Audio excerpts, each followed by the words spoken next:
अकोल्यातल्या शोषण प्रकरणातल्या शिक्षकांना बडतर्फ करा अशी मागणी अखिल भारतीय विद्यार्थी परिषदेने केली। आज या प्रकरणी अभाविपनं अकोल्यातल्या जिल्हाधिकारी कार्यालयावर मोर्चा काढला। नवोदय विद्यालयातल्या या काळ्या कारनाम्याप्रकरणी आतापर्यंत 4 जणांना अटक करण्यात आली असून त्यातल्या 3 शिक्षकांना निलंबित करण्यात आलंय। पण फक्त निलंबन नाही तर बडतर्फीची कारवाई करा अशी मागणी आंदोलकांनी केली।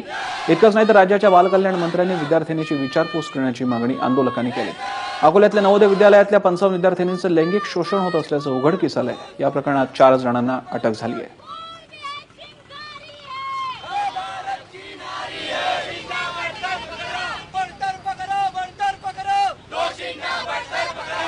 एक आव्हान आहे या अखिल भारतीय विद्यार्थी परिषदेचा प्रतिनिधी या नात्याने अकोलाकरांना की एवढं मोठं प्रकरण जर अकोल्यामध्ये होऊन राहिलं तर आपण शांत बसायला नको, तर त्याचा आपण विरोध केला पाहिजे। जोपर्यंत त्यांच्या पोटावर लाद बसणार नाही तोपर्यंत त्या नालायकांना धडा शिकवला जाणार नाही आणि म्हणून त्या लोकांना डिसमिस केलं पाहिजे, बडतर्फ केलं पाहिजे आणि कायमचं ज्यावेळेला नोकरीवरून काढून टाकेल, पोटावर लाद बसेल तेव्हा कुठेतरी ते नालायक जागे होतील। आणि म्हणून विद्यार्थी परिषदेची मागणी आहे की त्या दोषी शिक्षकांना